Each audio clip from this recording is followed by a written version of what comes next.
Jeremy, can you make sure we're recording? Yep. I will. Yep, recording has started.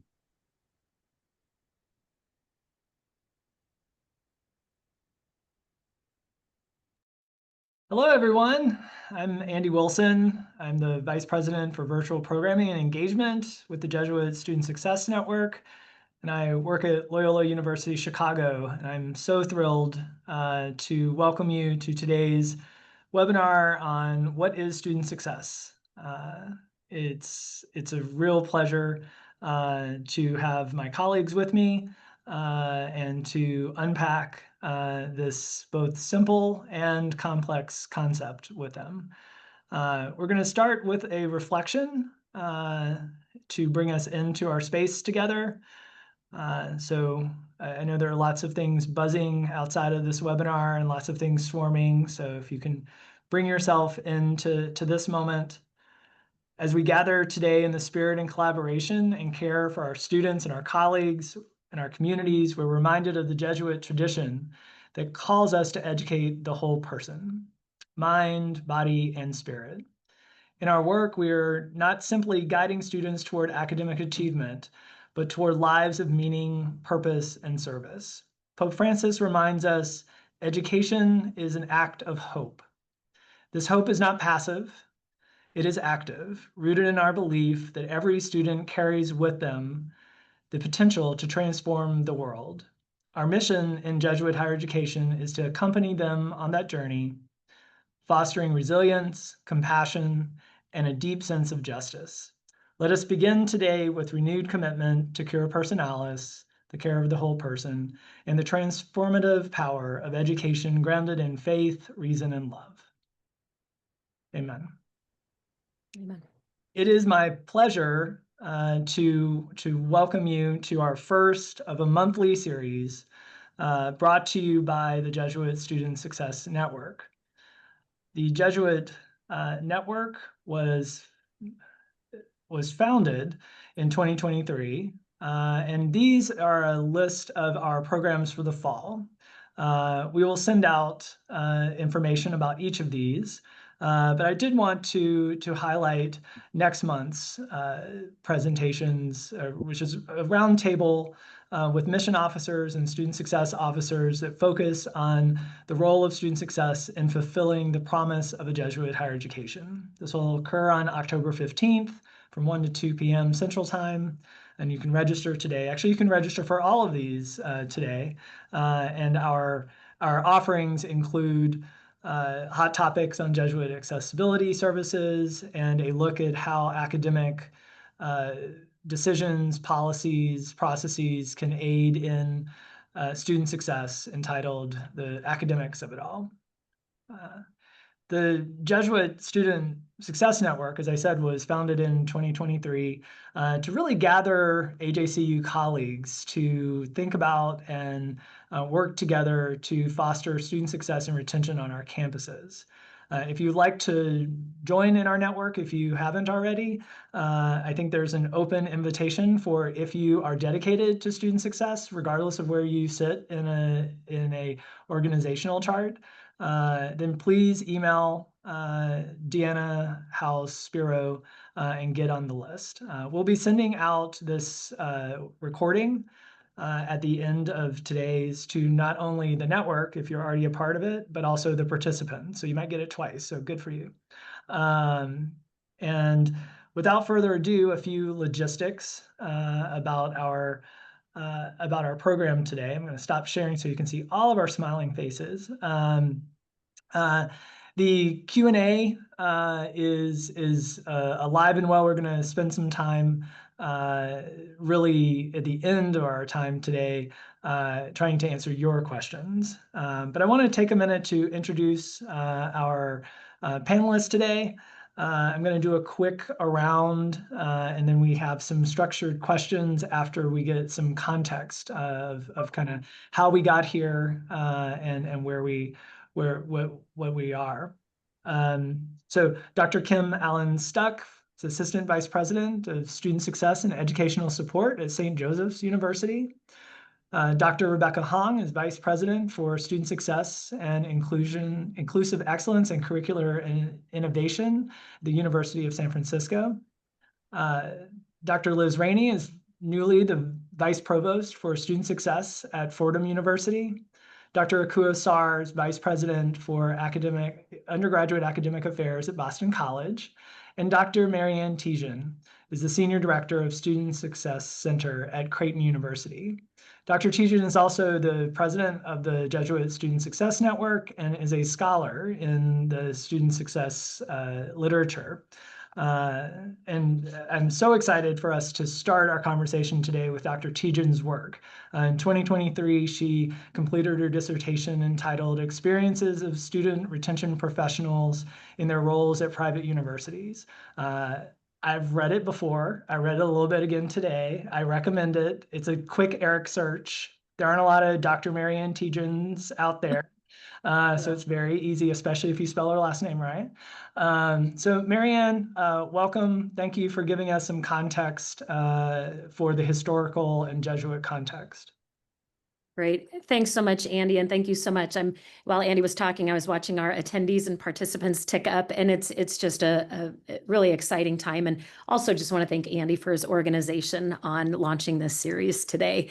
Well, if you've read it, you know, I love this topic and I could talk for a long time on it. So I'm going to not do that. I'm really excited to get to our questions and to hear what our other panelists have to say.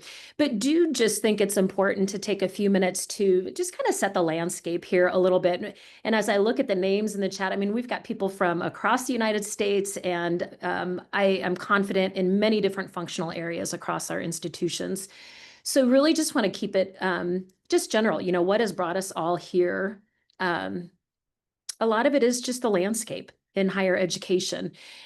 We know that the projected decline in enrollment and changing demographics in higher education is causing, really in the last decade or so, university leaders to give, I guess, a higher priority to the efforts in retaining students. So when we first started, we were the Student Success and Retention Group, or AJCU SSR, if you're on the listserv. And we have made some changes, and we are the Jesuit Student Success Network, or as we call it, we're JSSN. And, you know, a big part of that is that focusing those efforts and in some of our areas, some resources to retain students that our enrollment management divisions and teams work so hard to recruit and enroll in our institutions. But no longer is it, you know, decades ago where if somebody leaves, we just have a pipeline that is coming and can fill those spaces. We are in a different landscape in higher education. And for some of us and in our institutions, it has resulted in reorgs and restructures and some changes in our institutional org charts. So I do want to be clear, though, as we talk about that. Well, first of all, Jesuit schools were no different than I've talked national landscape. We're all in this together. We read the headlines every day. But I do want to be clear. Student success and supporting students in their success is not new.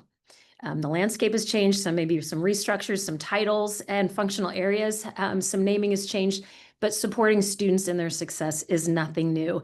As I look around to my panelists, and again, I glance over at the attendee list, I see the names of colleagues who have spent decades and lifelong careers in dedicating themselves to this work. So I just want to be clear, Jason, you know, we're in our toddlerhood here, but we stand on a firm foundation in the shoulders of so many that have come before us. I do want to give just some specific background as to Jason, our Student Success Network. Want to just throw out there's no velvet rope. There's no like ID card, that there's no title that you need to have or functional area. We even have some folks that are higher ed adjacent. All are welcome. Because again, it's whoever is involved in the success of our students. A brief timeline, though, I do want to go back, and I'm kind of looking at Kim, because when I first started in my role in student success here at Creighton, the first thing I did was I'm like, where's the people that do this at other places?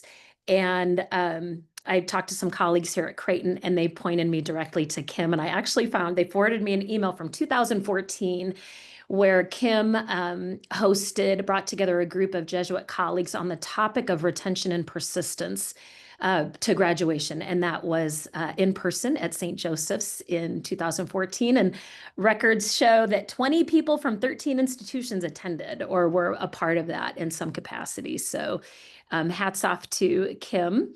And then from there, really work continued. We had this thing called COVID that I think really accelerated, put a spotlight on a lot of our retention and success efforts. So in December of 21, as part of my doctoral work, just floated out the idea, hey, let's reconvene or gather. And in December of 21, there were 17 of us from 15 Jesuit schools that hopped on Zoom, right? It was the Friday before holiday break, if I recall correctly. Outcomes from that, let's get a listserv going, let's get a directory going, let's seek a path to formally organize. 2022, we kept on that. We checked those boxes. We worked really closely reaching out to both JASPA and AJCU to begin a process of formal recognition. That resulted in February of 2023. We submitted a letter to be recognized as an official AJCU network. Back then they were called conferences, but now network. And we were thrilled when Father Michael Garzini, then president, quickly and enthusiastically was the language, approved our request. And I do just want to read a small excerpt from his response to our letter. He said, as institutions increase their focus on student success and retention by establishing and growing offices and staff in this area, it's only natural that this group has come together to collaborate. And he continued, this is a very welcome and, should I add, a much needed addition to the list of HACU conferences. And that took us into really our next steps. Mark Harrington had, shout out to Mark at Canisius. He was voted in as our first president. He led the efforts in writing our Constitution. Student success, the senior officers began to meet. They established a cadence of regular virtual and annual in-person meetings. 2024, we had 2023 at Rockhurst, we had our first in-person conference that summer. 2024, we were virtual. 2025, we joined JASPA we joined together at the JASPA 5-Year Institute and are grateful for our colleagues in JASPA. And that's where I was voted in as our next president. Our 2026 slate has been, or 2025-26 slate is has great momentum. We've got some conference planning ideas that you'll hear more about, again, all via the listserv. So with that, I'm not going to sit and recite our Constitution, but before I turn it back over to Andy, I do, he mentioned the purpose and had that on a slide, but I wanted to conclude my remarks with a little bit about the vision and our core values of Cura Propria, Cura Personalis, and Cura Apostolica, care for oneself, the whole person, and community. And community is a focus of ours. We build strong, supportive relationships among Jesuit institutions, sharing our knowledge and strategies to elevate collective success. And finally, rooted in Ignatian spirituality, we lead with integrity, reflection, a commitment to serving others. And hear me clearly on this last one. We champion equity, diversity, belonging, ensuring that all students have access to our transformative educational experiences. I see lots of heads nodding. Thanks, panelists. With that, Andy, I'm going to mute myself and turn it back over to you. Thank you for the microphone. That is a wonderful historical review. I joined Jesuit higher education in 2022, and I was looking for my people, right? It wasn't officially on the website yet. I did a lot of work on a Friday afternoon trying to find my people. I somehow got to Marianne, and now we have something of this sort, right? So I really do encourage you, regardless of where you sit in your organization, this is really a network for those who are really focused on what we're about to talk about, which is what is student success, right? The portfolios look different in lots of different places, and it's probably the most prevalent question that at least I get asked, both in the context of higher education, but also when I'm like, well, what do you do, right? When you're casually meeting someone, Dr. Rainey, I'm going to ask you to kind of hit us off here with kind of how do you define student success, particularly in the context of Jesuit higher education? Sure. Thank you so much. And hi, everyone. I also love seeing these familiar names in the attendees list. Again, my name is Liz Rainey, and as of September 15th, which is, 10 working days ago, I'm the inaugural Vice Provost for Student Success at Fordham University in New York. But prior to that, I spent 15 years focused on retention and student success at Loyola University in New Orleans. So I come to this conversation as someone who's always had a grounding in student success and now spanning 2 institutions, which was really an intentional career choice on my own personal belief system. So I'll just talk briefly about, certainly I think that's a great introduction, Marianne. When I think of student success and the fact that this is an emerging field, I mean, I also acknowledge like most people have cared about student success for a long time, but to name it and to reorganize and to align, I do think is new for higher ed. And I think it's particularly powerful when organizations realign in ways that help the student journey feel coherent and consistent. Because I've interviewed students who had an experience with enrollment and all of these jazzy, communications from the enrollment team, and then they get to their experience in advising and it feels very different. And then they get to the Career Center and that feels different. So I do think thinking about what is a student experience and what does that feel like for them, particularly because there's just a lot going on. And it leads to this more coherent, consistent way that serves the mission, but also all the other things that Marianne said. It also is part of sort of the financial health we can't ignore. But what I love about this community, just to underscore, is that we are kind of an organizational chart agnostic, right? You come one, come all. And I think that makes it all the more powerful, right? That Andy's part of enrollment, other folks are part of student affairs, academic affairs, and thereafter. But what I think is so special, and I truly believe that doing student success work at a Jesuit institution is like the 1-2 punch, right? Like we're an emerging field that lots of people are talking about and paying attention to, but we can draw from an almost 500-year-old tradition that is part of a global church, like not just national, we don't, we're coast to coast even on this call, but we have neighbors and friends who share our values across the globe, and never has it been more critical that we have that connection. So I draw somewhat from the presidential town hall at Fordham last week, talked about Father Sosa telling the Jesuit presidents that students are choosing us not just because of what we do, because you can actually go many places to get a degree, but because of who we are. And that sense of self, I think, is what brings us together. And I think makes this community so rich. So I draw from 3 particular values, which have been touched on already somewhat, but particularly compassion, curiosity, and hope. And so those to me are the grounding of student success in a Jesuit institution, but for me personally. Compassion, of course, is sort of the ground floor of Catholic social thought, just compassion for each other, for human dignity, for making sure your neighbor has their basic needs, for learning someone's name, or for asking someone how their day is before you launch into an agenda. And compassion for each other. I think what you'll probably get, like we're friends here, and I hope the 87 of you on this call also see that as an invitation that we're here for each other.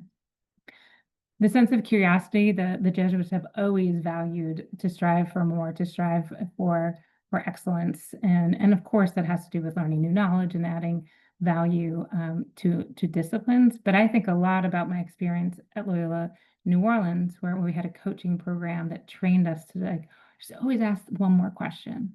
Don't assume you know what Rebecca knows. Don't assume Kim knows what to do in an office hour. Don't assume your neighbor actually knows how to follow through on that task. And that has led to so many rich awakenings and connections to really realize like, oh, okay, that was a misunderstanding, or I was making an assumption. And that grounding, I think, is critical. But certainly, last but not least, I can't let go of hope. I need hope every day. We all need it here. Even the prep call for this meeting yesterday actually gave me hope. I was like, oh my gosh, these faces, this conversation, the fact that we're doing work that matters gives me hope. And then it's our job to accompany the youth to build a hope-filled future is, to me, like honestly a blessing. Like this, it doesn't get any better than that. So to me, I think of this work, what's special about not just student success and caring about retention and having all the resources and being equity minded, but we can combine it with our heart, because this really is the kind of work that we move with our heart, and that we're there for each other. And I truly also believe like the world needs more graduates of Jesuit institutions, like point blank.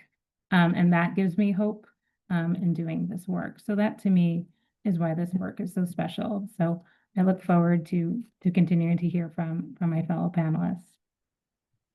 That's such a powerful framing, Liz, Yeah, right? thanks. Like, it really, the curiosity, compassion, hope, it's such a more multi-dimensional piece than what sometimes we hear when people code switch student success with retention, right? And I think that, we that framing in the Jesuit context is so palpable. It's really, what we're going to hope in our next virtual program to talk about with our mission officers and how are we fulfilling that promise. So I really appreciate you, kind of digging in and into the why and also the how. I think it's maybe we all need to be more unapologetic about the fact that people need a Jesuit education. It's really true. I want to switch a little bit to outcomes, right? Like what Liz has done so nicely in teeing this up and framing it. Dr. Sarr, like when you think of outcomes, right, for student success that are most closely aligned to our work, what are you using? What are you thinking about? Thanks. I think, a lot of what Liz just talked about, compassion, curiosity, and hope. And I think, you mentioned that we don't just measure success by retention. I think outcomes, we can look at outcomes in a similar way. I think our outcomes go beyond traditional academic and career metrics. I think we all probably have data on where our students land. How many go to graduate school, how many have jobs in finance and, in communication and whatever fields they go into. But I think as much as we aim for intellectual and professional competence, I think our mission-driven approach means that we also define success by a student's personal, ethical, and spiritual development. So although these things are very hard to measure, I think that, outcomes for Jesuit institutions have to do with a commitment to justice and service, critical and reflective thinking, lifelong learning, and I go back to curiosity, ethical leadership, and an integration of faith and reason, So outcomes we look at are, a critical awareness of social injustices and a passion for working toward a common good. The ability to analyze complex issues, challenge the status quo, make ethical decisions. Preparing students not just for a first job, but being equipped with the skills of curiosity and lifelong learning and personal growth. Leaders who are not just competent, but also, back to Liz's point, who are also compassionate and ethical. And also, I think a successful graduate is someone who has grappled with significant questions and found a deeper sense of purpose and meaning, whether it's through religious or personal or spiritual fulfillment. So like I said, I think we have a lot of data on where our students land and those sort of metrics of success. But it's harder to get data on all of these kinds of mission kind of driven aspects that we're talking about. We do a senior I think we probably all do some kind of a seniors exit survey. And, you know, we ask a lot of questions related to student engagement. And I think that, you know, a majority of our seniors report, you know, developing these kind of whole person skills. And I think they recognize that they've got that, you know, after 4 years of their Jesuit education. Um, but I think, you know, there's still work to do with our graduates, you know. If someone who's 5 years out working in finance, or, you know, are they still how are they being an ethical leader? You know, how are they being a compassionate leader, someone that has curiosity and lifelong learning? So that's sort of data that's hard, I think, to get, but so we still have work to do. I agree. And I mean, you said it very well. I mean, it's very complicated to measure. You know, sometimes our measurements come from the ability to measure them quickly and accurately as what I think are like momentum metrics, right? Like, you know, for what we're talking about, the outcome of a Jesuit education, you know, you have to be, you know, you have to stay in school, you have to make progress, you have to graduate, you have to, you know, but that's not the end, right? And I think us getting square about that. One of our new colleagues, Dr. Father Michael Rozier, who just joined us from SLU, is a healthcare administration professor, and he's really challenging, you know, higher ed, but particularly Jesuit higher ed, that if we can measure the outcomes of healthcare, certainly we should be able to wrap our hands around the outcomes of mission. And you know, that is certainly something that I think we're going to have to do more and more, and we're going to have to partner with our faculty colleagues to do that. And so this innovation is something that I think is very exciting. And I'm really interested in, you know, kind of hearing, you know, kind of the innovative approaches. And it's no surprise to me that Kim was the one who kind of convened a group, by the way.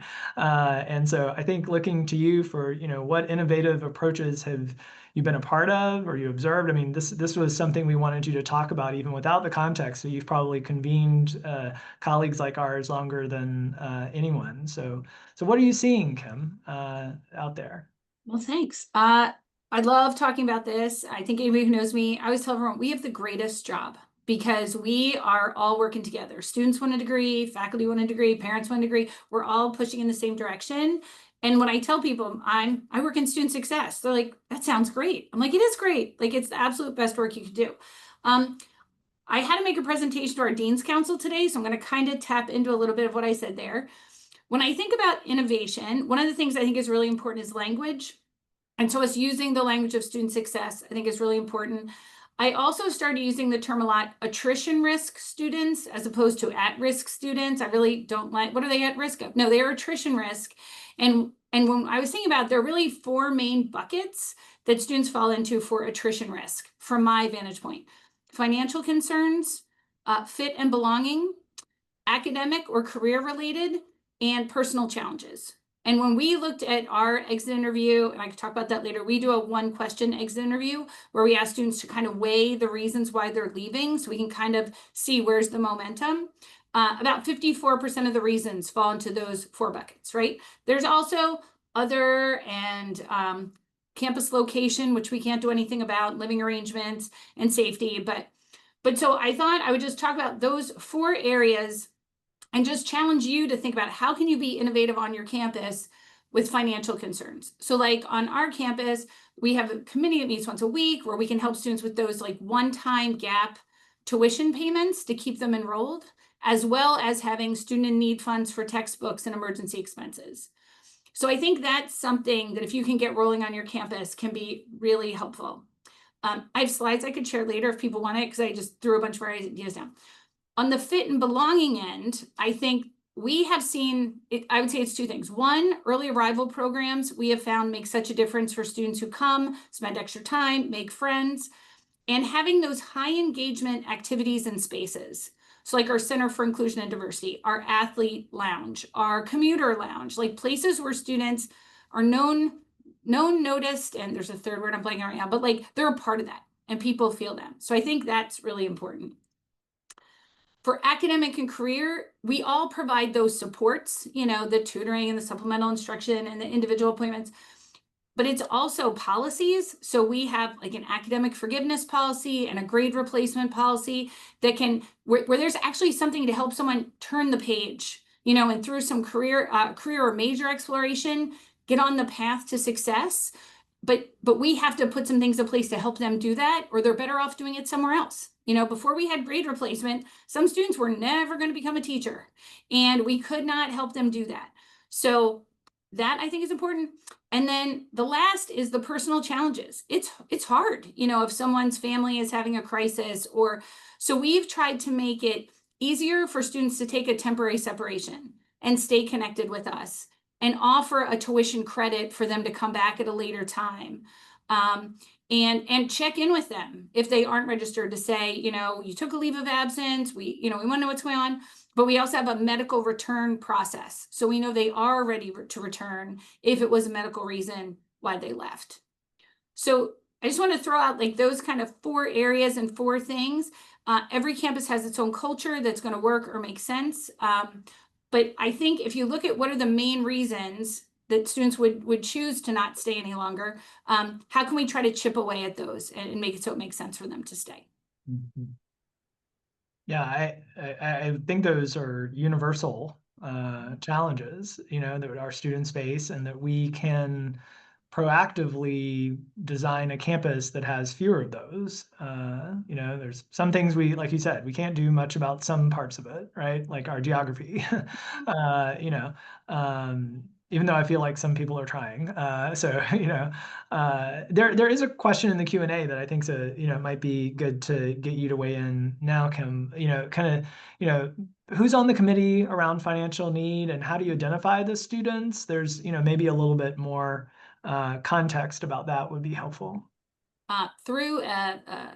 It used to be chaired by our director of financial aid, but she left at one point, and then I said, I'll chair it. So I chair it. We have someone from student accounts, person from financial aid, 2 people from student success. Students can be referred either because they've connected with financial aid or student accounts about payments. This year we did a campaign with students, first-year students who hadn't registered for the fall, where we looked at the 43 students who weren't registered individually. What's their gap? What's the need? What can we do? What's their academic performance? And we went out to them with a plan. So if your gap was 6,000, if you can pay 3, we'll give you 3. Mm-hmm. They all did it. Like they just needed a little bit more, you know, like a little interest from us, a little bit of a, not to say a challenge, but if you can do this by August 15th, we can meet you here. And now we see them here in the fall. And we'd never gone out that direct before. We're in a different model a bit. We're admitting more students than we had. Our size has grown. But we're trying to keep those students. Yeah, I think that, you know, that fits right into your, you know, kind of the fit and belonging piece, right? You noticed, you know, and you approached. I mean, that's also very valuable. I mean, let's be clear, the $3,000 is very valuable too, sure. You know, but the idea that, you know, you saw this and you're willing to work with me and that you're invested in my success is very powerful, and very, very much you know, back to what Liz has said about a Jesuit context. We're talking about things in the, you know, the right now, and, you know, I think as thinking about the things that are in the future, right? There's a lot on the horizon, and, you know, we were thinking as a group about, you know, what do we see are the things that we should be preparing for, both the opportunities and the barriers. And Dr. Hung, I think you're in a wonderful spot to help us see what the future looks like. Thanks, Andy. And I'm going to start by saying the University of San Francisco obviously is situated in the city of San Francisco, in the hub, in the tech AI capital of the world. So, you know, if your inbox has not been flooded by marketers, tech companies trying to sell you the next hot sizzling AI tool, I'd be happy to share your email with them because I get a slew of them on a daily basis. But really, there's no escaping it. And I did see Wayne from Creighton ask AI related question, but really we can't escape it at this point, right? AI, adaptive learning technology is here, has been here, and perhaps your institutions are already leaning into exploring that or have already adopted a tool. But these personalized learning platforms are intended to help our students, right? In terms of learning needs, there's tools that are early detection, risk prediction using predictive analytics. I think about large institutions like Arizona State University, ASU, that's using adaptive courseware in math and science to lead to higher class pass rates and reduce withdrawal rates. So there's a plethora of AI tools. Perhaps your institution has adopted a chatbot. I know Elon has the Elon GPT. Other institutions have mirrored that as well. But really, I think there is an opportunity for us to really consider how we can partner with AI and adaptive learning technologies. So that's the first. The second, perhaps all of you are also thinking about and really maybe engaging with faculty as well as, student life, student affairs professionals, but the opportunity around career integrated learning, or what they call work integrated learning, right? So we know from research and data that, historically minoritized students, first-gen students, female students often don't have those experiences or access to be able to do internships, especially unpaid internships, on top of a full course load plus having to work, right? And so this opportunity of looking into how you actually integrate work into the learning experience, embedding career development skills and opportunities into the curriculum and connecting students that way to that work preparation experience, I see as, a key piece that's on the horizon. We're working on that as well. One of our schools is piloting with a tech solution called Ripen. And what these tech solutions do, they're essentially matchmakers, right? So for example, our business analytics majors, they're taking a course, but they're using this tech platform to partner with a company to offer projects where the students are using that real world skills and then connecting with these companies. So again, thinking beyond your traditional students take an internship in the summer. And then we know the climate right now in terms of company layoffs is going to has already impacted our recent graduating class in terms of career placement. But what is it going to do in terms of the economy in the next few years as we're seeing increasing layoffs, right? So what does that mean for students in trying to find an internship? So this is kind of a alternative way of ensuring students have that work preparation. But at the same time, I think there's a great opportunity for us involved in student success and wanting to see these outcomes in our students to have that conversation around calling. And I know a lot of our campuses talk about that, right? So the conversations around work and calling, the conversations around not only just hard skills, but what they're calling essential employability skills, right? And so my colleagues talked about that, right? Teamwork skills, critical thinking, working across, a team with differences, right? So those are some skills that we can really lean into. I would say the last area is one that I presented to our board last week. And it's around transfer students, right? And we're probably a little exhausted is a gentle way of hearing the term, the demographic cliff, right? We've all heard it ad nauseum, maybe. But if you dig into the National Student Clearinghouse data, they're showing that over the past 2 years, there's an increase in that vertical transfer pipeline again, right? So the vertical transfer is that 2-year community college to that 4-year. And not only is this critical for institutions, but it's critical because it's mission aligned to Jesuit Catholic institutions, right? In terms of expanding access. It's also enrollment critical, right? As we all know. But really this opportunity to lean into expanding the transfer student pathways, as well as shifting the culture on our campus, right? So if your institution has historically been a 4-year residential, first year student experience, there's really opportunity to think and pause and say, okay, not all of our students are 17, 18 and want that coming of age experience. Many of our transfers are 30, 40, 50, even 60. And so how do we, and I like what Kim said, right? Like examining our language and shifting our narrative around who we serve, right? Who our students are. There's some fascinating tech tools. So I'll go back to that that we're exploring, and perhaps your institutions are as well related to transfer student pathways. There's unofficial transcript readers using AI, where students are able to just take a photo of their unofficial transcript and they feed it into this AI tool, and it immediately generates for them the 2 questions that are most important to transfer students, right? How long is it going to take me if I go to your institution, and how much is it going to cost? And so again, this is another example of what we're seeing in terms of AI and technology. If you've had a chance to explore or read a little bit about what's happening at the Dallas Community College system, as well as the University of North Texas at Dallas, they've been employing blockchain technology. Sorry, I'm hardcore nerding out with you guys right now. They've adopted blockchain technology to really decentralize the ownership and democratize that data for students. And what that means is students are able to go, instead of applying to college and sending your transcripts utilizing blockchain technology, it allows students to control their academic records. So essentially democratizing, and then using that as well when they're looking for jobs and applying to employees.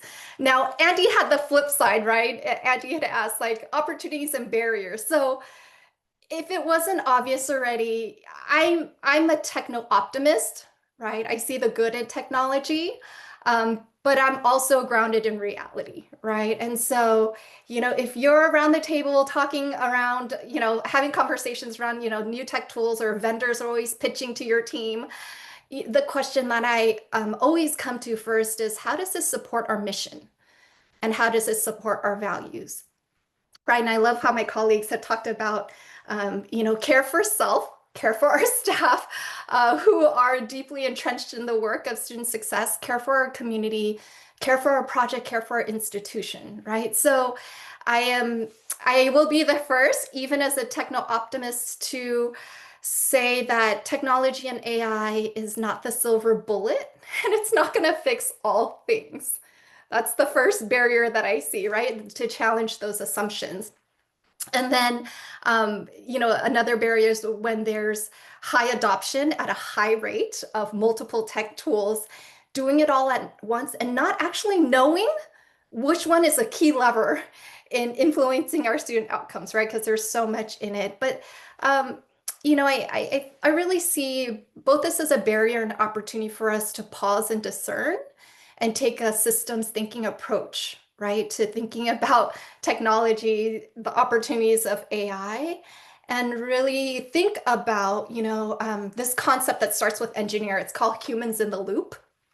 And essentially it's what can technology do to help advance and help our organizations be more effective? But then what can humans, what can all of us still do and contribute to the system in supporting our students that can never be replaced by technology or AI? And part of that is allowing for those conversations to emerge around, where are we offering opportunities to reskill and upskill our staff, right? And this really takes time and investment and just a broad systems thinking approach.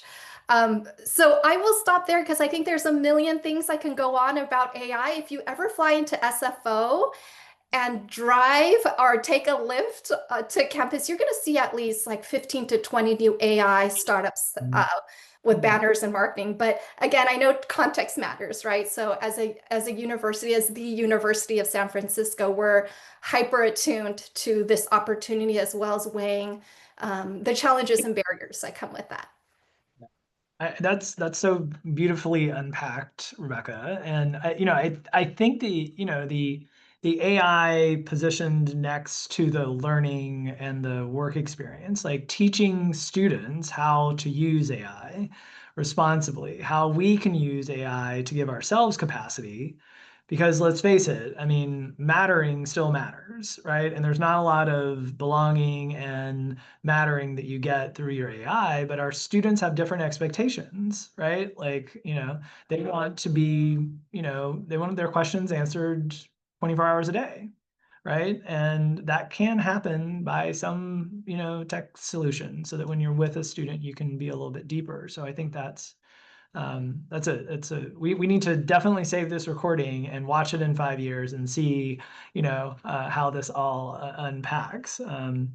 I mean, because we know that, I mean, Kim said it, everybody's rooting for student success, right? It's the outcome of higher education that, everyone agrees upon.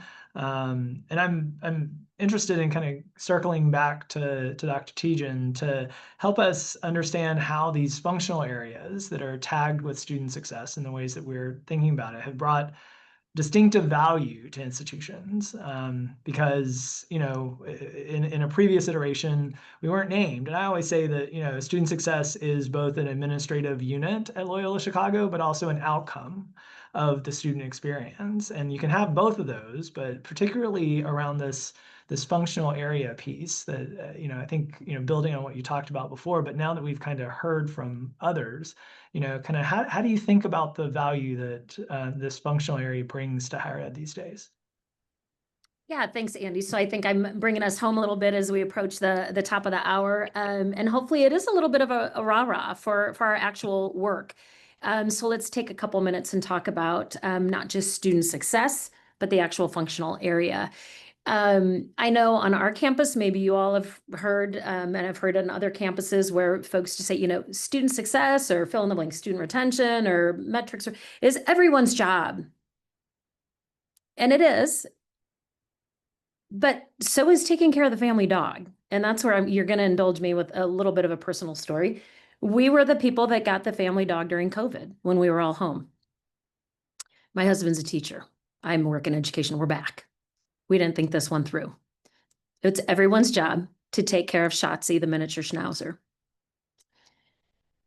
Nobody was taking care of that dog once we all went back to work. We were horrible dog owners. So what did that force us to do? We had to establish some accountability and peace. Dan walks the dog every morning. Somebody, so-and-so feeds the dog. If I don't get home by 5 o'clock, I got to get the neighbor over there to walk that dog. So somebody's got to be accountable. You have to put some structure and some organization in place,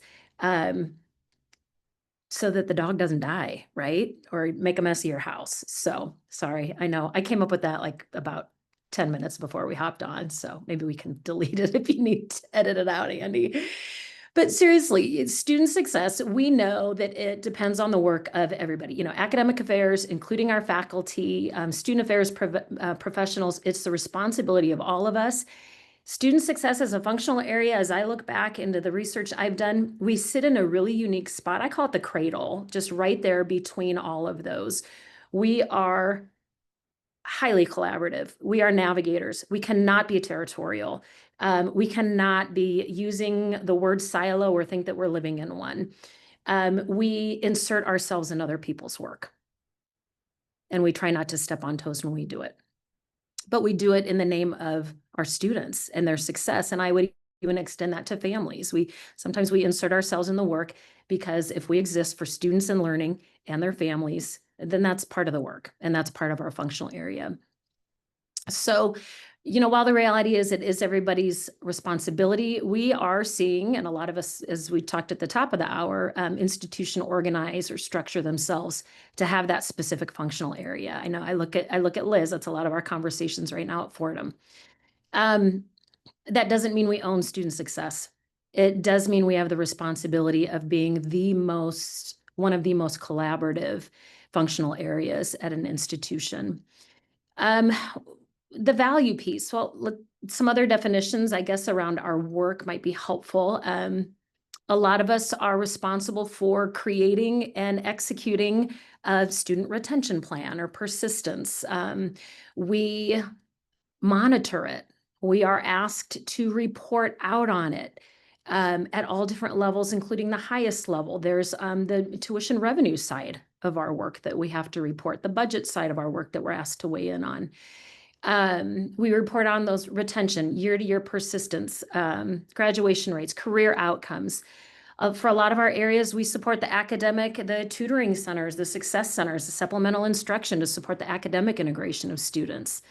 For a lot of us, career sits in our portfolio as well, or maybe advising to make sure that our students' course completion rates, their satisfactory academic progress, that all things that affect them crossing that stage, being satisfied with their experience and having positive career and social mobility outcomes are all part of our work in our functional area. The value piece, I'd go a step beyond that and say, you know, not just monitoring and reporting out on our initiatives and our plans, but assessing the effectiveness. So that brings value to our universities. To not be able to state, we have a great orientation program, or we have a phenomenal first-year experience at our institution, or we've got such a quality advising, you know, things that we maybe splash on some of our marketing materials, or even internally when we talk about, we've got this great early warning software thing that we use, but not to only be able to use those things, but to always be taking the time to evaluate their effectiveness, and on a regular basis, I'd say is how we bring value. We bring value because as Jesuit institutions, we've got Cura Personalis written on our walls. And, you know, something that research tells us is that when faculty and staff from academic affairs, from student affairs, from student services, from enrollment management, when we all work together, but under an organized system, that is what helps us create that culture of care that again, that we have on our walls. That is how the culture of care really takes shape. That by having a functional area dedicated to student success, we are benchmarking, we're assessing those efforts, and that we can claim really with confidence that we are following through on the promises that we make to our students and their families when they are coming through our admissions process.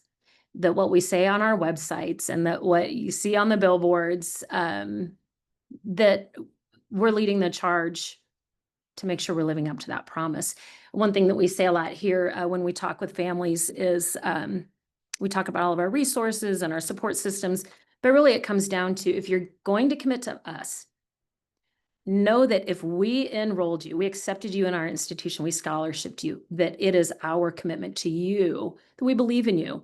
And we've got people, places, systems, organizations, functional areas in place to support you in your educational journey, your graduation, your career, and through your alum experience as well. So I think that's a lot of value, and that's a lot of pats on the back to a lot of my fine colleagues here in the attendee list and on the screen. Yeah, I want to go to all of our schools, right? Like, don't you want to like go and enroll? And then like the next person would talk, and I'm like, oh, I'm going to Boston College now. And I mean, you know, the national conversation around the value of higher education, I think we have to find ways to really elevate what we're talking about here, and making sure that we're talking about that, not just in the echo chambers of higher ed, but in our communities, and really trying to, you know, think through, you know, how do we get that across? How do we measure it? Like there's a lot of, you know, kind of unresolved work there.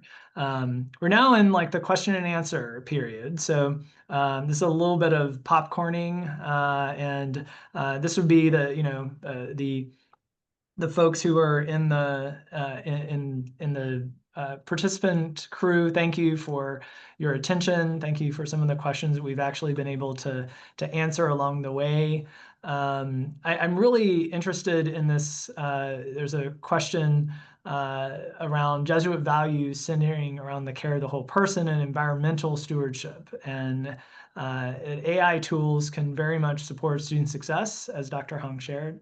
How are your universities approaching the real benefits of AI systems with the conflicting detrimental effect of water resources and the environment? So as we know, like any search and any of these, kind of AI, Copilot, ChatGPT, it's about a liter of water per query, right? And this is something that our students are talking to us about, and I wonder if there are conversations happening on your campus about the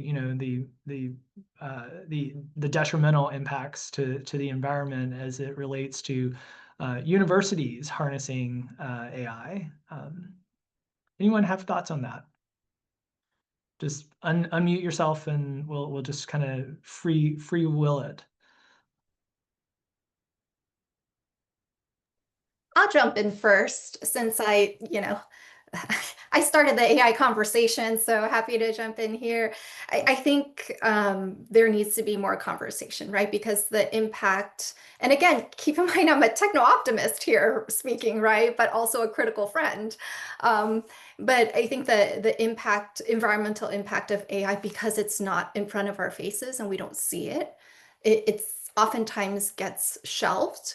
But I'm thinking out loud with all of you. I think there's an opportunity, if your campuses, I imagine, are also committed to Laudato Si, we call it the One Earth Initiative, right? Like, how do we have those conversations in conjunction with each other, right? And, when we're thinking about new AI tech tools, can we also invite into that space folks that are leading the charge around One Earth Initiative or Laudato Si, right? So that again, I think this also points to the unintended silos when it comes to decision making on our campuses. I think it's also an opportunity for us to talk not only the environmental impact, but just the ethics around AI.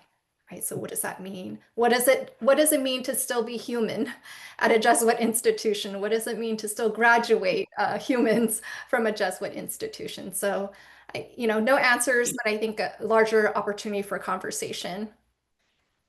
I agree. I think we're all grappling with it, right? Like, will the environmental impact shift over time, right? Like, how do we keep our, as we embrace, this is a clear challenge for AI that's popping up. And I think us being mindful of the ethical considerations in a holistic way is really kind of what you're talking about, Rebecca. And our students are going to bring us things. We're going to bring the community pieces and try to offset that. I'm going to try to get to as many questions as we can. So the next question is from Kevin Collymore. Hi, Kevin. Hope you're doing great. My predecessor on the exec board. What do most have or must have units or offices within student success? So I think as Marianne just said, some are here and there, some have this, some have that. But what do you, if you were to do kind of a national study, what do you think mostly, kind of gets culled into the cradle, as Marianne called it? Liz, do you want to? Yeah, so this is really context specific, is what I can tell you with absolute certainty, is that I think there are certain functions that you can quickly align to first year retention. So a first year student going to see a tutor or having an effective relationship with a success coach or academic advisor. There's lots of literature that generally shows that that's going to lead to positive retention outcomes. So then you can imagine that it's common to have resources like tutoring and academic advising.